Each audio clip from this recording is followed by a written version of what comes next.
Oh, yes, it is time for Mornings at 8, and here we are 5 minutes after 8 o'clock on a Tuesday morning. That's right, a foggy Tuesday morning, by the way. Yeah, at least, the most that can be said for Tuesday is, that's right, at least it's not Monday, so we needn't go through the beginning of the week all over again. Here we are smack dab in the middle of the work week. Well, don't they have anything better to do in Washington? Is there nothing else on people's minds? Impeach Kavanaugh, impeach Trump, impeach everyone. What?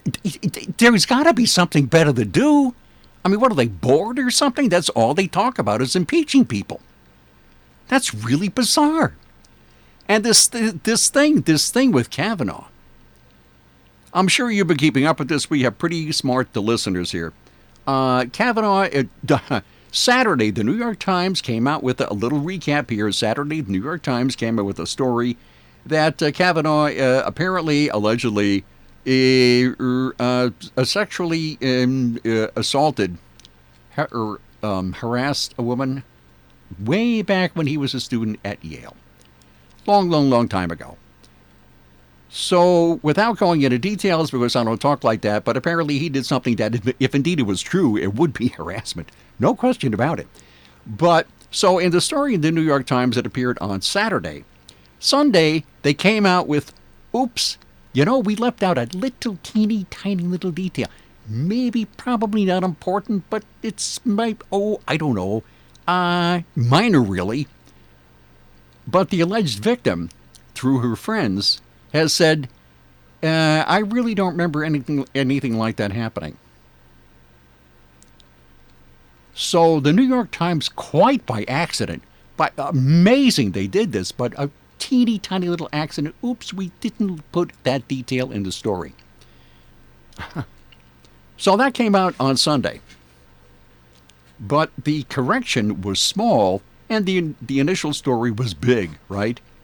So on the basis of that, which is totally the bogus thing, people in Washington are talking about, let's impeach Kavanaugh. Brett Kavanaugh, U.S. Supreme Court Justice Brett Kavanaugh. And so they want to impeach him again. And here they, first they didn't want him on the court. Now they want to impeach him on something that is totally made up. It's really bizarre, okay? And as far as impeaching Trump, which has been going on for as long as he's been president, right? Let's impeach, even before he was elected president. Let's impeach him anyway. Even though he's not president, we'll impeach him anyway. Matter of fact, I had a story last week. Oh, let me see. Matter of fact, I brought the story in again. And there's a bunch of groups that their sole purpose in life, other than breathing, I guess, is to impeach Trump. That's all they want to do. Let me see. They are Indivisible, Move On, Need to Impeach, Stand Up America, March of Truth, By the People, Common Cause, Free Speech for People, Democracy for America, Progressive Democrats of America, Credo, and Democrats.com. And they make this bizarre claim that they want to impeach, let me see, now this is a quote, the President, Vice President, and all civil officers of the United States shall be removed from office on impeachment for and conviction of treason, bribery, and other high crimes and misdemeanors.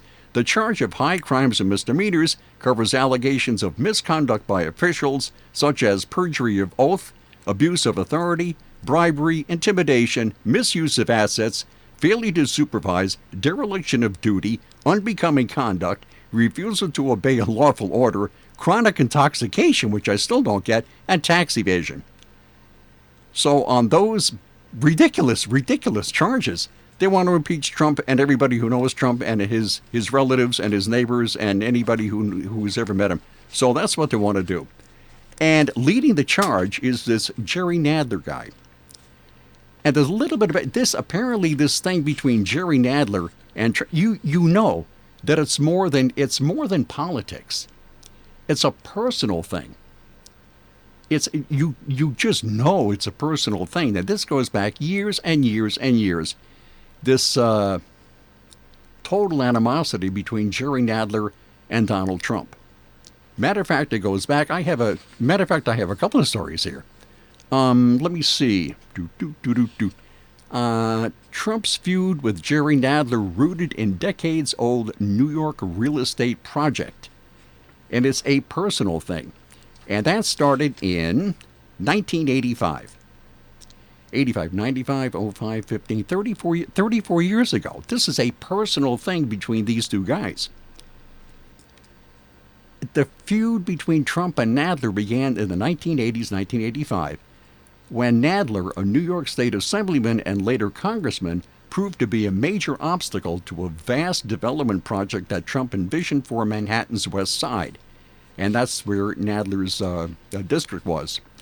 Let me see, 1985. Trump purchased a dilapidated former railroad yard in Nadler's assembly district and proposed turning it into 7,600 apartments in 6 75-story towers surrounded by television stations, a shopping mall, a massive 7,600-car parking garage, and the world's tallest building, a 150-story skyscraper. Now, already considered a real estate go-getter in his late 30s, Trump wanted to call his project along the Hudson River between 59th and 72nd Streets Television City. And he predicted that it would be the greatest piece of land in urban America. And that's Trump, right? The greatest piece of land in urban America. But the proposal generated fierce opposition from locals who feared that the area would become too commercialized and congested.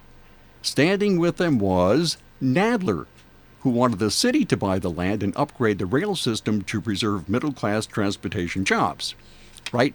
So Nadler is against this. And Nadler kind of, the way I understand it, Nadler is kind of, or was, I suppose is, suspicious of big developers. Nadler was the son of a New Jersey chicken farmer who moved to New York when the farm went bankrupt. So he didn't like people, big developers, and he built his entire career siding with the working class. And I might add, now that's from the Washington Post. And let me add that what he completely overlooks is that those rich guys who build these huge projects, okay, maybe they're rich, but those huge projects that they build employ thousands of working-class blue-collar workers, right? So maybe, a developer has a lot of money and he wants to build a big project and he has, he's rich. But in doing so, he employs thousands of people, making pretty darn good money, right? So, Nadler's against it and Trump is for it. So the project is all kinds of roadblocks to this project. So Trump offered a compromise. So he said, well, never mind the skyscraper. Okay, that's out. So he scaled back the heights of his proposed towers and agreed to build a 22-acre park by the Hudson. And the linchpin of the deal that included plans to tear down and relocate parts of a highway obstructing waterfront views. Nadler still said no. When he won the nomination to succeed the late U.S. Representative Ted Wise in a special election in the fall of 1992, quite a while ago, Nadler talked openly about using his new power at the federal level to ensure that Trump didn't receive a dime for his bid to move the highway. Nadler says, it's outrageous at the time of deep budget cuts that Mr. Trump would seek a down payment from working Americans for his luxury high-rise apartments in Manhattan. Why would taxpayers be asked to chip in for this massive and wasteful boondoggle? Okay, so that's that. Now, Nadler's office countered that the lawmaker never went bankrupt and had to spend his father's fortune to keep his family's business afloat. So Trump is trying to get public funds and he can't get them. So when Trump pushed for a loan guarantee with the Federal Housing Administration, the FHA, Nadler worked to deny Trump mortgage insurance, which would allow him to borrow money at a lower interest rate. And Nadler personally lobbied then HUD Secretary Andrew Cuomo, pointing out that Trump's apartments included only a small percentage of affordable housing units, so they did not qualify for assistance. So Trump later leaned on GOP allies to whom he had donated to secure an earmark for his project, and it created an unusual dynamic in which Trump-allied lawmakers lobbied for money that wouldn't even go to their districts, while Nadler worked to cut funds for development in his own neighborhood. And in the end, Trump never got the highway moved. But Nadler never got Trump to abandon the project entirely. Trump ensured the construction of 20 residential buildings, but in 2005, with parts of the $1.8 million square foot complex still under construction from years of delays and opposition, Trump sold the property for $1.8 billion. So this feud between the two goes back a very, very long time. And you can sense that it's personal. And you think that if you're pushing for impeachment of a president, it would be for something a little more than personal reasons. And you listen to Nadler talk, and it sure does sound really personal. And he seems to be obsessed with it. And as I said, isn't there something better to do? I mean, there's got to be something better to do in Washington than to talk about impeachment all the time. Oh, well, this will probably go on for quite some time. And speaking of the far side of things, this is good news. Remember Gary Larson, the cartoonist, The Far Side? I think The Far Side is probably one of the best cartoons ever. I mean, they're really, really good. Well, he retired in October of 1994, and now he's thinking of coming back. Wow, he retired in October 1994. So Gary Larson says, well, maybe I'll come back and start doing it again. I think that's absolutely great news. I think that probably outweighs anything I have this morning. The Far Side's coming back, or maybe it might be. We're not quite absolutely sure, but he's kind of thinking about it, so that's good. And get this, overall, how much money did he make? Wow, a rich guy. Oh, really? A rich guy, huh? Mm-hmm. Anyway, the cartoon's merchandise resulted in bringing in an estimated $500 million. So Gary Larson is wow, pretty much of a rich guy. I'll be darned. You just wouldn't think that, but I don't know how many papers his cartoons ran in, but they ended up, they were used on his cartoons, calendars, coffee mugs. I had a Gary Larson, the coffee mug, greeting cards, T-shirts, So he might be coming back, and I think that's absolutely wonderful news. As I said, that's really good news. And speaking of the Far Side, it doesn't get really much farther outside than this. New York City says 1.1 million New York City school students can skip school for climate strike protest.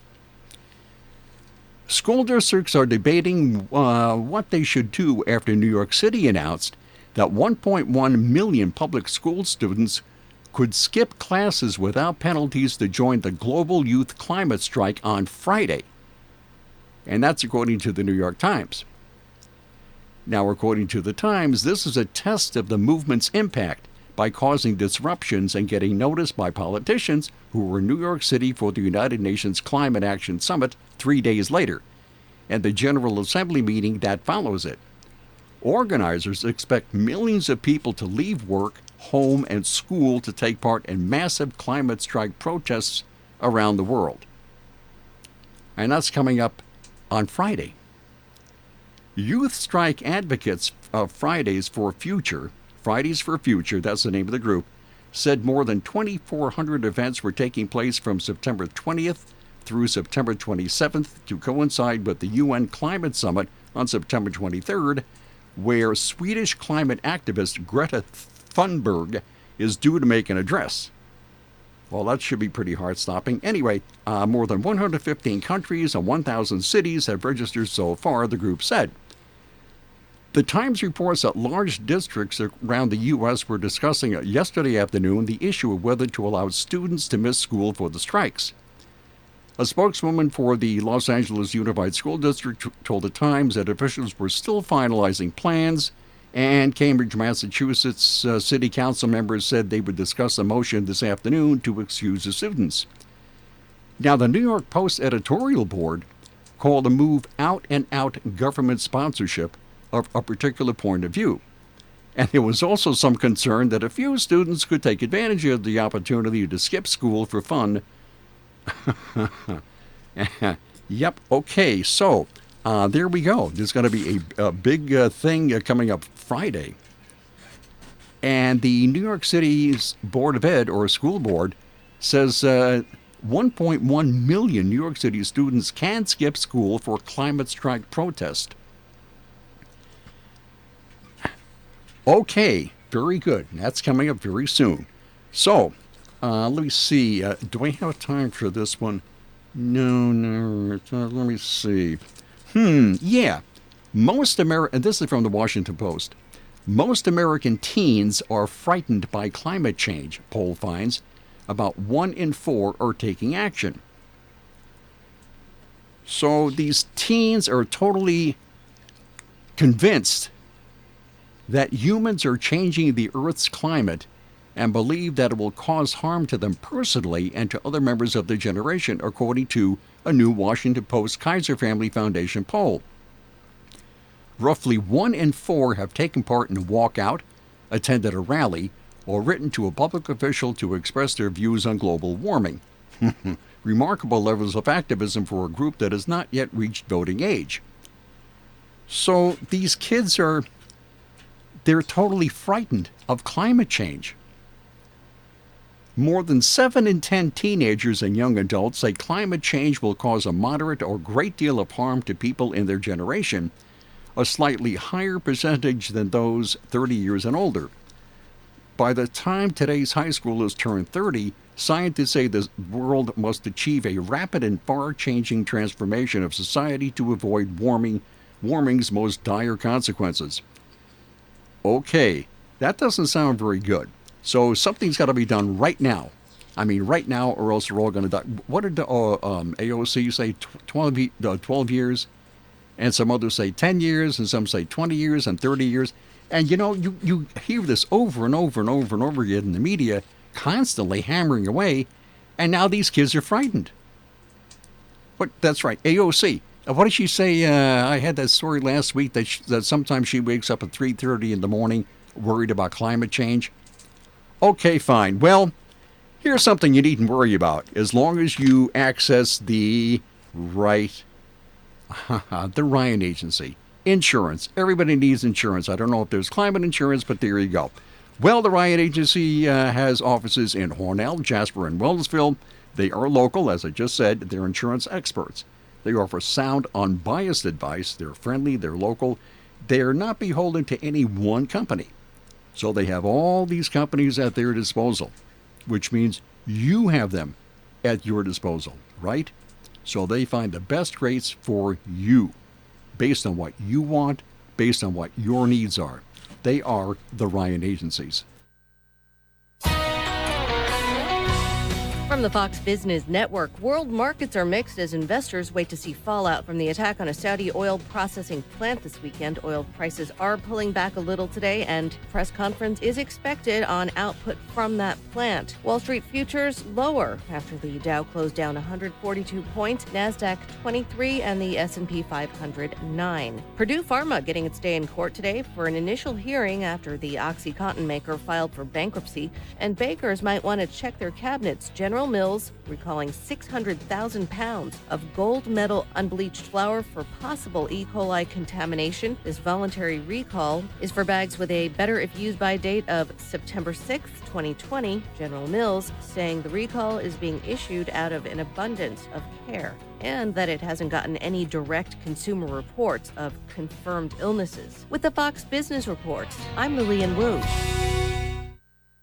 Patrick was way behind on his IRS taxes. I was in way over my head, just over $30,000. That's when I reached out to Optima Tax Relief. And how'd it go? I couldn't believe it. I had to ask like 2 or 3 times. I saved an incredible amount of money. How does Patrick feel about Optima? Couldn't be happier. Optima Tax Relief. They're the best in the business. Call Optima Tax Relief for a free consultation. Call 800-410-6744. 800-410-6744. Optima Tax Relief.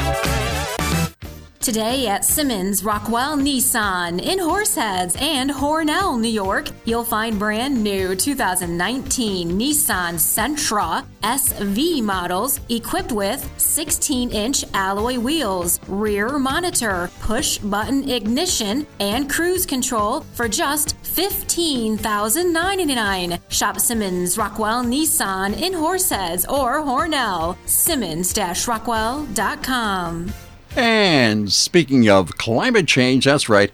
You know, maybe there is like something to it. I mean, there really is. There were a group of people on a ship. And where was this? They took off from Norway. And they were going from Norway to the North Pole. They were a group of climate change warriors. And they were concerned about melting Arctic ice. So they leave, the name of the ship was the MS Malmo. There were 16 passengers on board, and they're going to, some archipelago north of Norway. So the ship is on an Arctic tour with climate change documentary film team, tourists concerned about climate change and the melting Arctic ice, and wouldn't you know, that's right, they got stuck in the ice. So the passengers were safely evacuated by helicopter, and everybody lived happily ever after. But this tour with climate change warriors was going to document how the ice is melting there and all that, and they got stuck in the ice. Okay, however, that's not the first time that's happened. Because if you recall, there was a similar incident in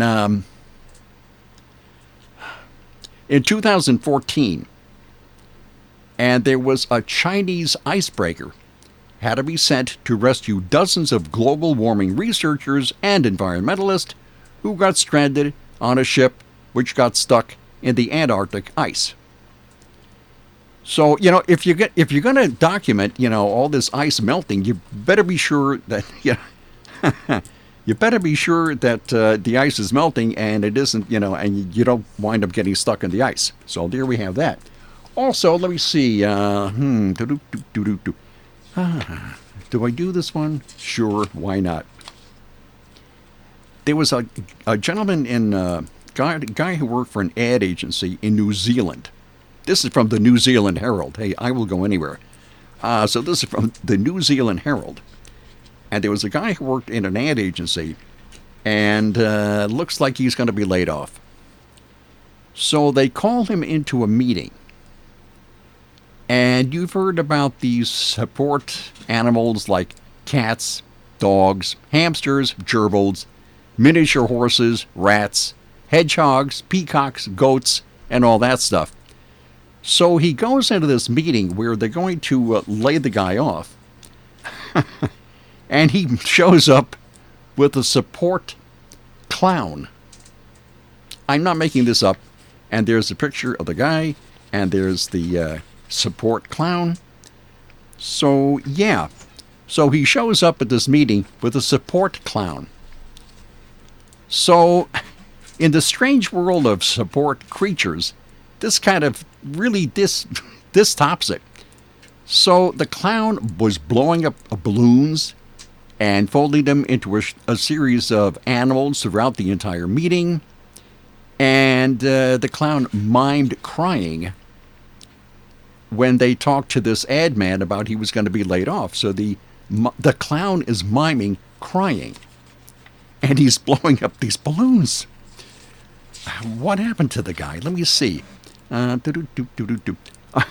spokesman for the agency said, well, we have a policy of not commenting on individual employment matters out of respect for those involved.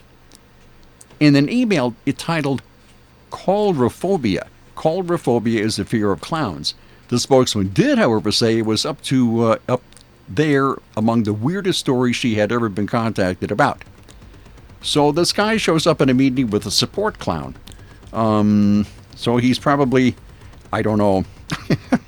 So he's probably looking for another job. Maybe he'll take his clown with him. Who knows? It's quite possible. Stranger things have happened, I guess.